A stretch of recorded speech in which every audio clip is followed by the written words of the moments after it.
tanda Al-Qadar yang tersebar dalam referensi hadis-hadis Nabi SAW. Jadi ada suasana satu malam yang terasa bagi sementara orang itu kok enak banget ya. Ada yang menyebutkan dari sini itu tanda yang diberikan oleh Allah ke dalam jiwa kita. Dan keesokan harinya itu digambarkan suasana alam. Ini kalau ini benar riwayatnya ya. Lebih tenang, kelihatan tumbuh-tumbuhan tuh sejuk, gitu kan? Kayak habis bersujud. Alhamdulillah. Ini ada beberapa pertanyaan berhubungan dengan Lailatul Qadar, Ustaz. Berapa banyak? Ada 3 kayaknya sih. Satu Khair, masalah tanda-tandanya, apakah ada hujan sebelum malam itu, apakah waktunya selepas maghrib dan sebelum subuh, apakah paginya kita bisa tahu semalam Lailatul Qadar dengan pandangan matahari, seperti itu, Ustaz. Oh, ada satu lagi, Ustaz, masalah Lailatul Qadar ini, yaitu apakah malam Lailatul Qadar ini dinamakan Qadar karena bisa mengubah takdir seseorang, yaitu seperti kata Nabi, doa seseorang bisa mengubah takdir, panjang umurnya, kesehatan badannya, dan seterusnya. Baik, saya akan mulai dulu dari pertama supaya kita bisa urutkan dengan lebih sistematis. Waktu Al-Qadar, ya, waktu malam Al-Qadar. Jadi kalau kita sudah sebutkan Lailatul Qadar, kita bisa tutup kalimat malamnya karena Lailah itu sudah berarti malam, ya, malam istimewa. Ya, waktu Lailatul Qadar karena isyaratnya lail, malam, dan istimewa pakai tak di situ. Malam itu dibatasi dari mulai ba'da isya. Ya, jadi kalau di Indonesia sekarang misalnya ba'da isya 7:30, nah dengan sunnahnya taruhlah misalnya jam 8 ya. Itu terbentang luas sampai ke menjelang fajar. Ya, kalau bahasa Al-Qur'annya langsung di surah Al-Qadar itu salamun hiya hatta matla'il fajr. Lihat ujung ayatnya. Hiya itu menunjuk ke Lailah, ya, dhamirnya muannats. Hiya, ya, malam Al-Qadar itu hatta terbentang luas, matla'il fajr sampai menjelang fajar. Ya, hatta itu menunjuk kepada ujung sesuatu, ya, ujung sesuatu. Kalau ila ghayah sampai ke tujuannya, kalau hatta ya itu sampai ke batasnya. Ya, batas itu matla' tadi yang tadi saya sebutkan lewat Quran surah Al-Qadar. Kalau saya katakan begini misalnya, ana sausafir min Jakarta ila Eropa hatta Amerika. Saya akan pergi nih ya dari Jakarta ke Eropa sampai ke Amerika. Ya, artinya kan batasnya di Amerika kan? Ya, kalau saya katakan ila misalnya, ila itu sampai ke tempatnya, ke tujuannya. Ya, misalnya ke New York misalnya kan, sampai ke New Yorknya, itu menggunakan ila, pas tempatnya. Tapi kalau kita gunakan hatta sampai di batasnya. Nah, apa batas dari fajar itu, matla'il fajar, itu ada yang menyebutkan sahar, waktu singkat menjelang fajar. Ya, sekitar 15 sampai 25 menitan lah sebelum fajar. Jadi kalau di Indonesia fajarnya sekarang jam 4 misalnya lewat 33, ya maka kurang lebih jam 4.15 lah ya. 4.15 itu sudah sahar. Ya, sahar. Jamaknya disebut ashar. Ya, ashar ini disebut oleh Al-Quran sebagai waktu terbaik untuk istighfar. Yaitu ada di Quran surah ke-51 ayat ke-18. Ya, wabil ashari hum yastaghfirun. Ada orang-orang yang mereka itu biasa istighfar di waktu sahar. Nah, orang yang biasa istighfar, minta ampunan kepada Allah di waktu sahar, itu nanti akan dikumpulkan dengan 4 golongan utama yang disebutkan di Quran surah Ali Imran, surah ketiga, ayat ke-17. Ya, paling kiri sebelah atas di mushaf. As-sabirina was-sadiqina wal-qanitina wal-munfiqina wal-mustaghfirina bil ashar. Ya, as-sabirina orang-orang sabar, as-sadiqina orang-orang jujur, wal-munfiqina dan orang-orang yang sering infak. Ya, wal-qanitin sebelumnya orang-orang yang khusyuk dalam salat itu akan sesurga dengan orang-orang yang sering istighfar di waktu sahar. Jadi ada yang membatasi matla' itu awal mula akan muncul fajar, jadi berakhirnya waktu sahar. Ya, sahar 15 menit, 20 menit sebelum waktu tibanya fajar. Ya, kemudian dibentangkan ke belakang lail dari ba'da isya. Jadi sebetulnya luas. Ya, dari jam 8 ke atas lah sampai terus kalau waktu Indonesia 4/4. Itu luas.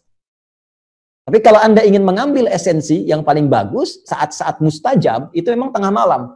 Ya, di atas jam 2, kan? Ada jam 1, jam 2, jam 3 itu yang mustajab. Itu yang disebutkan di hadis Nabi, qudsi hadisnya.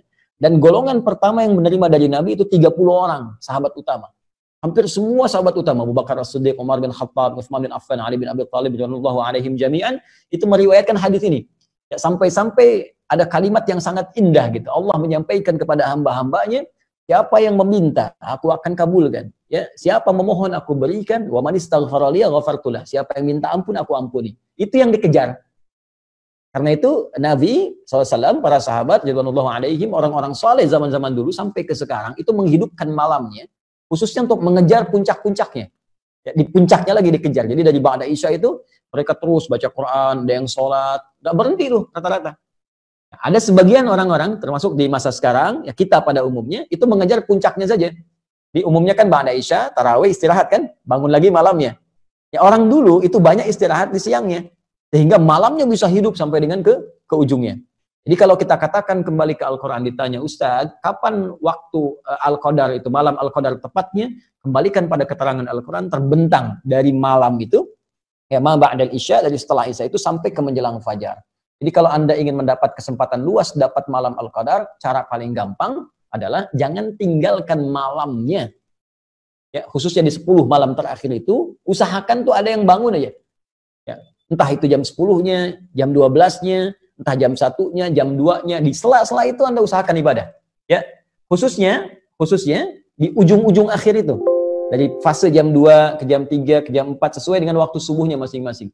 Di dalam 10 malam terakhir usahakan di setiap waktu ini Anda bangun, Anda ibadah di situ walaupun mungkin hanya 5 menit saja, 10 menit saja. Ya, sebagai harapan mendapatkan satu di malam itu. Bahkan ada rumus dari ulama yang lebih dahsyat lagi. Kalau memang sama sekali ya kita nggak ingin ketinggalan dapat malam Al-Qadar, ingin dapat waktu itu, maka gampangnya setiap malam Ramadan dari awal pertama sampai terakhir jangan ketinggalan. Karena malam terakhir 10 terakhir itu kan peluang besar. Tapi boleh jadi dia datang di awal Ramadan, pertengahan atau akhirnya. Karena itu bagi kita yang menyiapkan malam-malam terakhir, cara paling gampang kalau ingin dapat jangan tinggalkan setiap malamnya, batas akhirnya setidaknya menjelang fajar bisa 10 sampai 25 menit sebelum fajar. Ini waktunya ya, terkait dengan ya Ustadz, apakah tanda malam Al-Qadar bisa diamati gitu kan? Yes. Baik. Tanda Al-Qadar yang tersebar dalam referensi hadis-hadis Nabi SAW, khususnya di hadis Muslim, itu tidak memberikan tanda di awal, tapi lebih kepada tanda di akhir. Ya, tanda di awal yang saya maksudkan waktu menjelangnya, itu nggak ada yang spesifik. Nabi pernah bermimpi, sallallahu alaihi wasallam, ya, bermimpi ditampakkan oleh Allah malam Al-Qadar. Ya, terus keadaan setelahnya Nabi sedang dalam keadaan salat, tahiyat, ketika salam nampak lumpur. Jadi di keningnya. Ya, lumpur ini nampak karena begini, di zaman Nabi itu kan masjidnya itu masih terbatas, alasnya masih tanah, kan? Kemudian tiang-tiangnya pelepah kurma. Atapnya itu dari daun-daun kurma. Jadi kalau memang hujan ya hujan, bocor basah.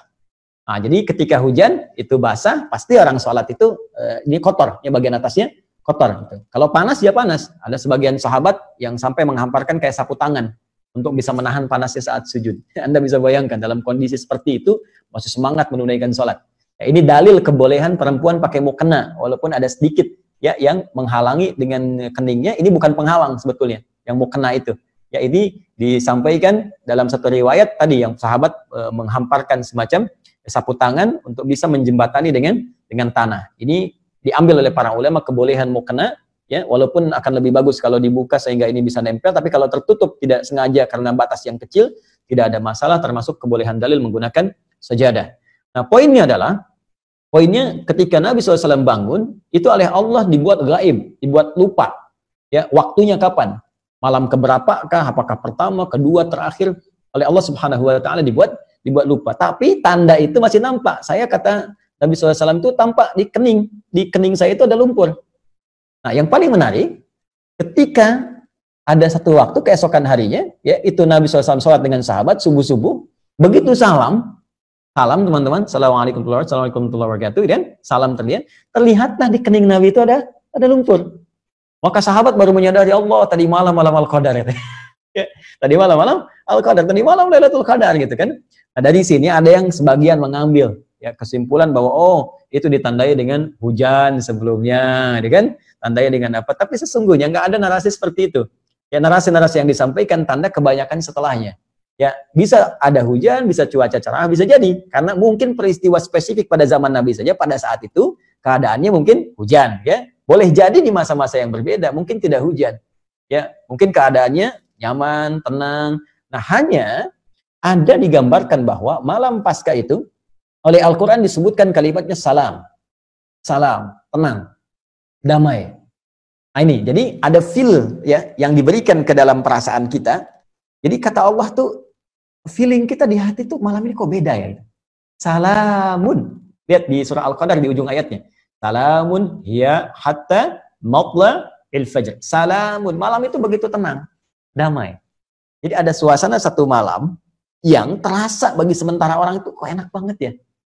Ibadahnya enak, nyaman, berdoa tuh kayak khusyuk gitu. Nah, itu ada yang menyebutkan dari sini itu tanda yang diberikan oleh Allah ke dalam jiwa kita. Ya. Baik, dan keesokan harinya itu digambarkan suasana alam. Ini kalau ini benar riwayatnya ya. Lebih tenang, kemudian nggak terlalu mendung, nggak terlalu terang, kelihatan tumbuh-tumbuhan tuh sejuk, gitu kan? Kayak habis bersujud, kayak habis wah tenang kan. Kenapa digambarkan begitu tenang? Karena di Al-Qur'an disebutkan riwayat ya dalam firman Allah Subhanahu wa taala bahwa malaikat turun semua. Tanazzalul malaikatu warruhu fiha. Allahu akbar. Ya, ruh itu kan malaikat Jibril. Malaikat Jibril itu tugasnya selesai ketika Nabi wafat untuk memberikan wahyu. Tapi hanya satu kali dalam setahun turun. Ya, dalam malam Al-Qadar. Tugasnya selesai, hanya setahun sekali turun di malam Al-Qadar. Tanazzalul malaikatu warruhu fiha. Di malaikat saking dahsyatnya malam Al-Qadar, semua malaikat turun. Termasuk Jibril.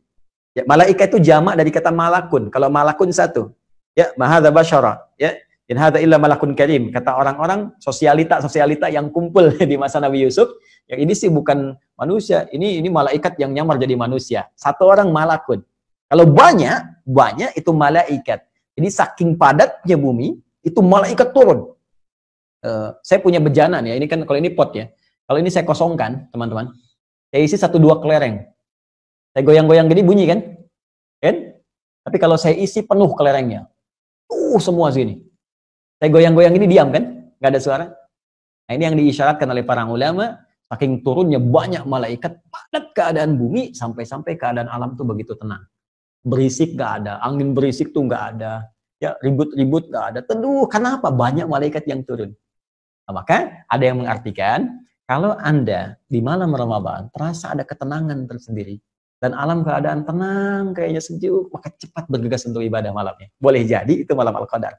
Besoknya nanti tandanya akan tampak alam yang sejuk, ya nggak terlalu terik, bulan nampak juga indah, matahari terbitnya juga kayak tenang gitu. Nah, itu feel-nya bisa berbeda satu dengan yang lainnya. Tapi kalau ingin dapat secara singkat, gampang. Setiap malam Ramadan, ya ibadah aja. Nanti salah satunya akan terasa kenikmatannya. Saya kira seperti itu, Mas Ridho. Allah Ta'ala alam bisawab.